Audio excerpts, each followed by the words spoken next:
the Gospels and says, which one don't I want to preach and which one do I want to try to trip Father Allen on? When he gives the assignments, kind of goes through. Last time I preached, it was about stewardship and money. And today I get to call you all a bunch of murderers. Isn't that fantastic? Isn't that special? So after that, I mean, maybe we're not murderers, but we definitely have the potential to become murderers, right? From this passage we just read. And we can go down this list here. He talks about murder, and then he says, you know, if you're angry, you have the potential to murder someone. You have judgment coming your way. I don't know about you, but I personally never get angry. I don't get upset at all.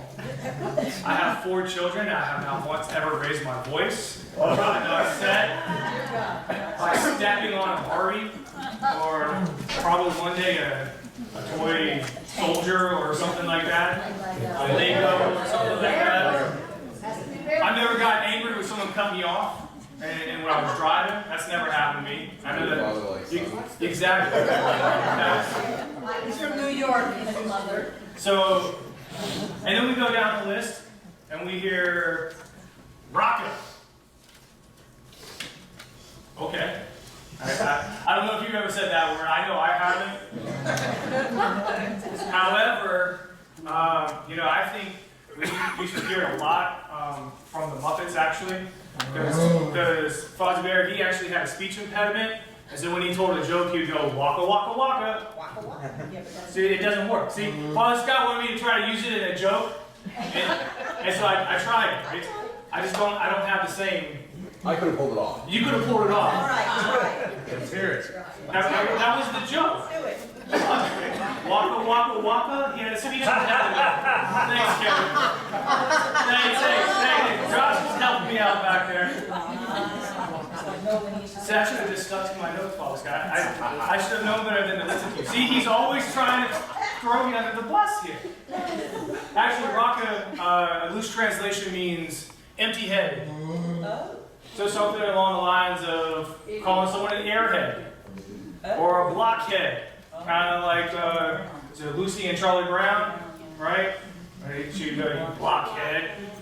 I know no one's ever done that. I mean, I know no Jaguar fans have ever looked at the coaches and looked at them and said, what are you doing, you bunch of airheads? Like, why are you running that play? What are you doing in the front office? Why didn't you pay Jalen Ramsey? Anyways, none of us have ever said those type of things, right? Or you fool. No one's ever called someone a fool before, right? Or foolish, you fool. Depending on translation, you know, you fool. That's foolish. Maybe someone not agreeing fully with your political stance. Oh, hello. That'll get you, right? We throw these words around. Maybe not Raca.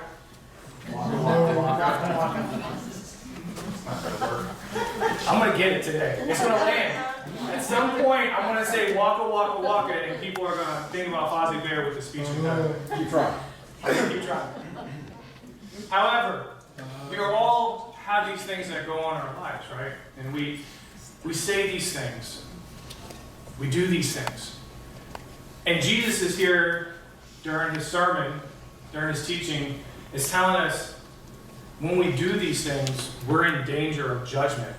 Just as if we're in danger of judgment for killing someone. Now, why is that? Why is it when we have these words that come out of our mouth, or these feelings that come up, why are we in danger? Well, because murder just doesn't happen, right? It's not like all of a sudden someone just goes to someone and kills them. It begins with a seed. It begins with a thought, right? It's kind of the whole thing, like sin starts with just the thought that breeds itself into kind of thinking about it and then actually acting upon that thing, right? So Jesus is calling us to a higher standard. So what is this higher standing? What does it mean? Well, last week we heard Father Scott preach about Jesus coming to fulfill the law, not to abolish it. Right? And so, what is Jesus trying to teach us about murder? Is he trying to say, all right, so if you don't kill someone, you're good to go? Because that's what the law says. As long as you don't cut someone's head off when they cut you off in the driving, you're still okay. You're not in danger of being judged. But Jesus doesn't read his teachings. He doesn't stop there. He never stops there with just that action. He wants us to dive deeper. So he's saying to you, just like he says when it comes to adultery, if you look at another woman lustfully, you've committed adultery in your heart. He's saying the same thing here about murder. Right? So why is that? What is he trying to do? Well, he's trying to call us to be holy as he is holy. That's the ultimate goal. But as humans, what do? We want to play with the fire and hope we don't get burned. We want to see how close we can get to the edge without falling off. That's our human nature. Well, human, sinful nature maybe, right? Fallen human nature. We want to push the boundaries. We want to see how far can we go before we cross that line. A couple of weeks ago, the youth went to Youth Quake Live, and they did their True Love Weight show. And one of the things they talked about there was, the preacher was talking about there was like, well, as a youth pastor, I can't tell you how many times I've had someone come up to me, well, dealing with, that no sex before marriage thing, how far is too far? That's the question kids always ask. And in my 20 years of youth ministry, I can't count the number of times that question has been proposed to me. But it's not just about that sin. We do that with every sin. Or we do the comparison thing. Right? Where it's like, well, I may have said something bad about someone behind their back, but I'm not like fill in the blank. Yeah. Well, yeah, I omitted telling them that I did this, but I didn't lie about it like so-and-so. Or, well, yeah, I kicked my sister, but at least I didn't slam her head against the wall. Yes. Right?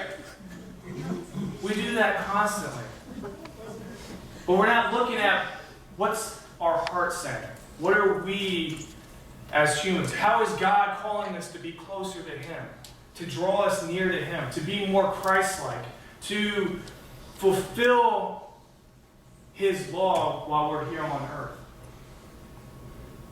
Not to abolish it, not to get rid of not killing people, because I think that's a pretty good thing, right? Amen? I hope no one's up here looking at me now going like, woo! I may have to go to confession after this because I have murderous thoughts about Father Allen. Waka, waka, waka.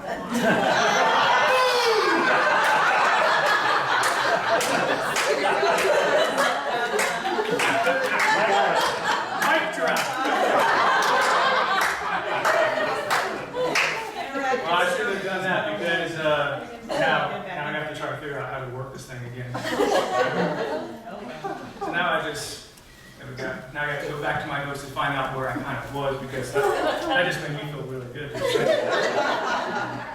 Not gonna lie. All right. So what can we get away with it? Or the comparison, right?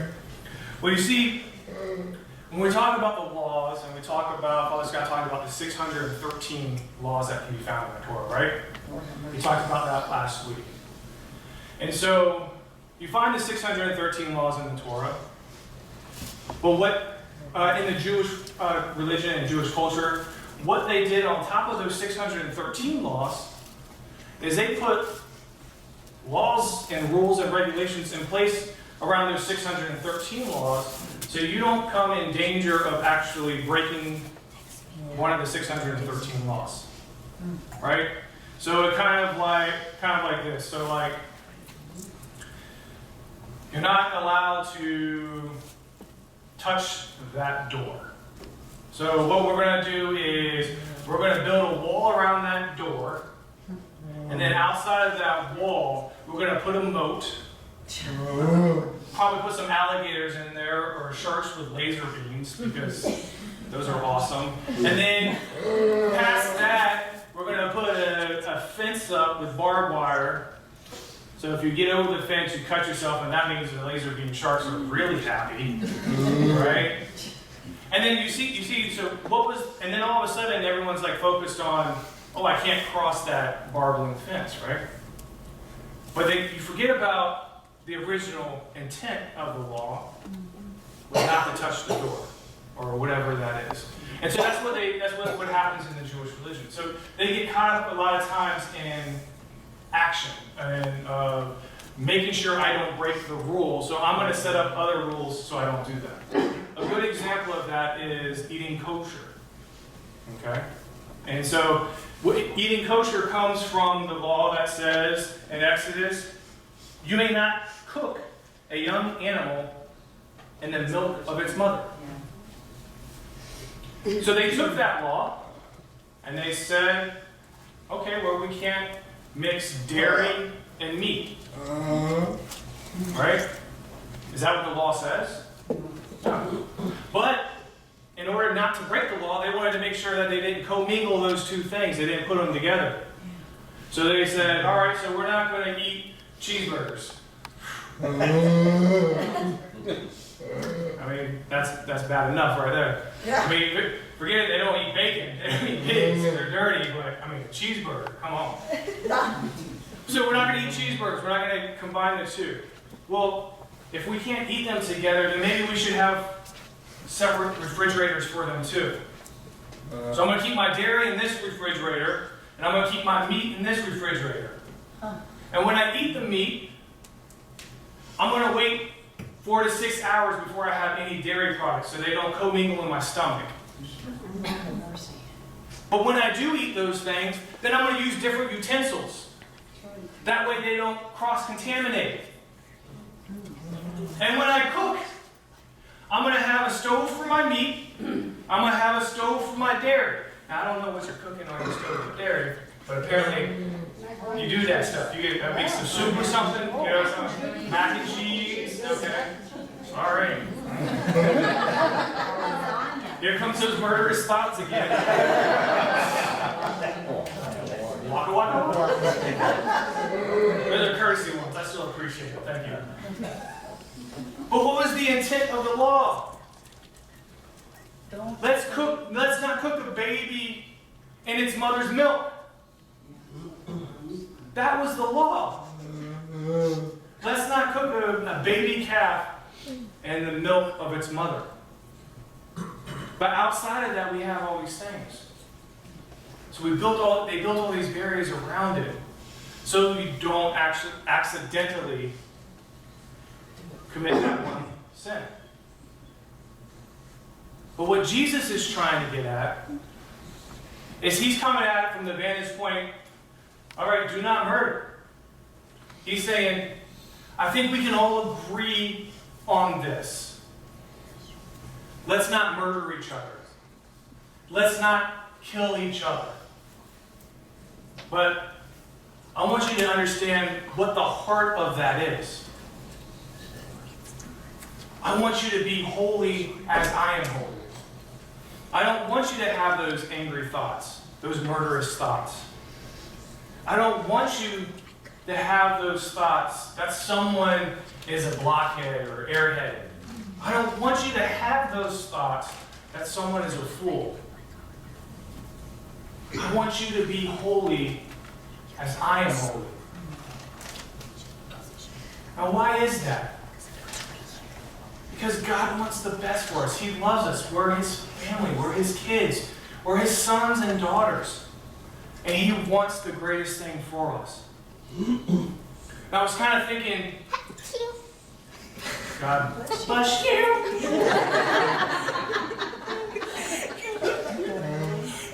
thinking about how sometimes, I don't know if any parents in here have experienced this, but you tell your kids to clean their room. Right? Please go clean your room. Okay. And let's just say, just for the sake of argument, because we know this really doesn't happen, they clean it the first time you ask them. Waka, waka, waka! And we know that doesn't happen. But let's say they do. They go in there and they clean their room. 10 minutes pass, and you see them outside doing something in the living room. You're like, hey, did you clean your room? Yeah. Oh yeah, I cleaned my room. All right, let's go inspect it. Right? You go in the room, pull back the sheet.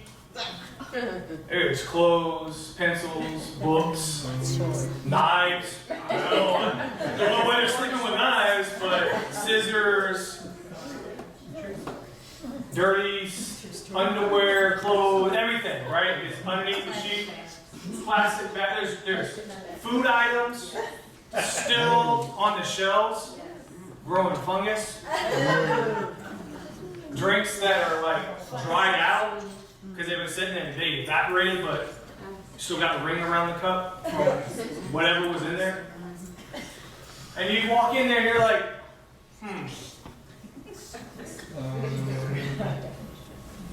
this isn't what I had in mind. This is not clean.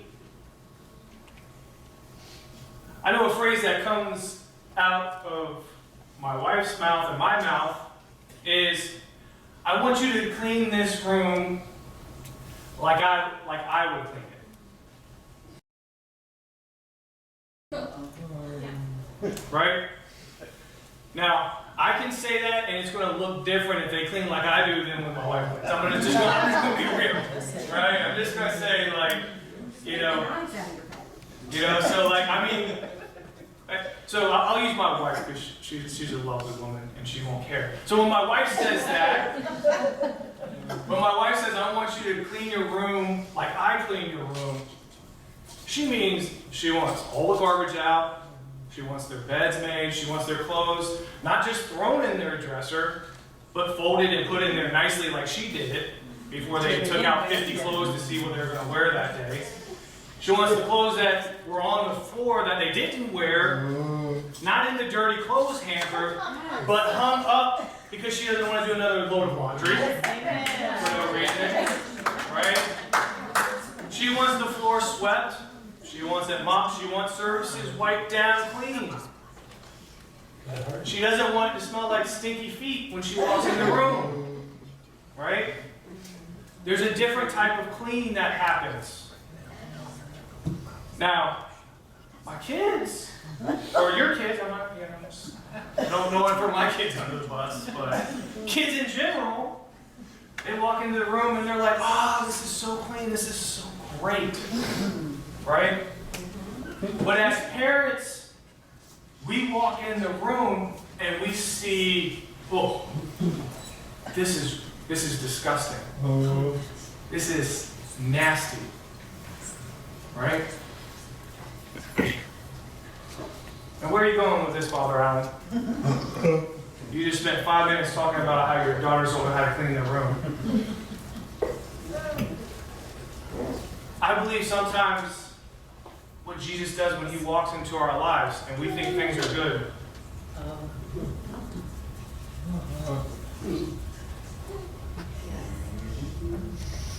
He sees, oh. He sees that sheep being pulled. And he sees those thoughts that we have.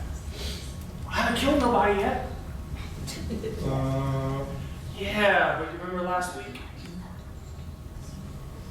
Remember yesterday? When you saw that guy, you had those thoughts. You said that to your coworker. Said that to your mom. Said that to your friend. You see, Jesus comes into our room And he doesn't do it to condemn us. He comes in there just as my wife, when she comes into my daughter's room and asks them to clean like she cleans. It's not because she was raised in a military household and things had to, you had to bounce a quarter on the bed and it not come undone or anything like that. No. It's because my wife doesn't want my kids to get sick. She doesn't want them to get some type of disease from all the filth that's in their room. Right? My wife wants the best for our kids. That's why she spends 30, 40 minutes in their room cleaning. And that's why when she says clean your room, she wants them to take on that responsibility for themselves. So they have an understanding of what it truly means to have a clean room. And that's what Jesus is doing when he's telling you the heart of these laws. The reasoning behind these things is that when he comes into our rooms, he knows he's going to see some stuff because we're not perfect. But he wants the best for us. He wants to see less things underneath that sheet when he comes in for inspection. He wants us to have that love, that joy, that peace that he can provide for us as long as we try to remove those things. Now, I know you're thinking well, how do I remove those things? How do I not? It's simple. It's not simple to do, but it's a simple concept, I should say. Okay? You take every thought captive through prayer. So when those things start slipping in your mind, not one of those throw up prayers that I do every now and then. Oh, dear Lord Jesus, take the wheel because I'm about to lose my mind. Not like that. But when those thoughts come in your mind, have a sincere response. It should almost be like a reflex, Lord, remove that from my mind. Lord, help me to see them as your child. Lord, help me. That's how we take thoughts captive, so they don't breed into other things. Jesus wants the best for us. So that's why he wants us to have a clear conscience. That's why he wants us to be holy as he is holy. He doesn't want that baggage. He wants us to be free. He doesn't want us holding on to these things. He wants us to let go. He wants the absolute best for you, just like you want the best for your children. His love is even greater than that. Now, the scriptures went on today, towards the end of that passage, and he says, sorry, lost my place here in the Bible. Therefore, when I say to you that whoever is angry with his brother without a cause shall be in danger of judgment. No, blah, blah, blah, blah. Therefore, okay, there we go. Okay. The words don't actually say blah, blah, blah. Just in case you were wondering. Therefore, if you bring your gift to the altar, and there remember that your brother has something against you, leave your gift there before the altar. First be reconciled to your brother, and then come and offer your gift. What's so powerful about our liturgy is that we do have a moment where we do the confession and ask God to cleanse us. But I'm going to ask you guys to do it. You guys. Sorry. Y'all. Welcome back. I'll ask y'all to take it a step further today and really ask God, are you holding a grudge against somebody? Do you have something that you're holding on to, that someone may have offended you? Do you have something that may be hindering you, that you, as soon as I said the sheep coming back, you said, oh. Yeah, person that one thought I had about that person. That was the first thing that popped up. We all have those things in our lives. But God's asking us to cleanse ourselves from that. So my challenge to you today is that before you come to the altar to receive the Eucharist, is that you think about that and you make a promise to God before receiving the Eucharist to reconcile to your brother or your sister. Because God wants us holy as He is holy. Amen? Amen. In the name of the Father, Son, and Holy Spirit. Yeah. Hey, this is Father Scott Loker with Church of Messiah. Thanks for watching our video. If you enjoyed it and you got something out of it, please click the like button below.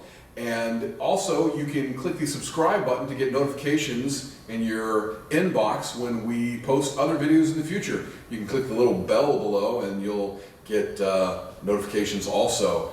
So do that, and we'd appreciate it. So thanks. God bless you. We appreciate it. Pray for us, and we'll be praying for you. God bless you.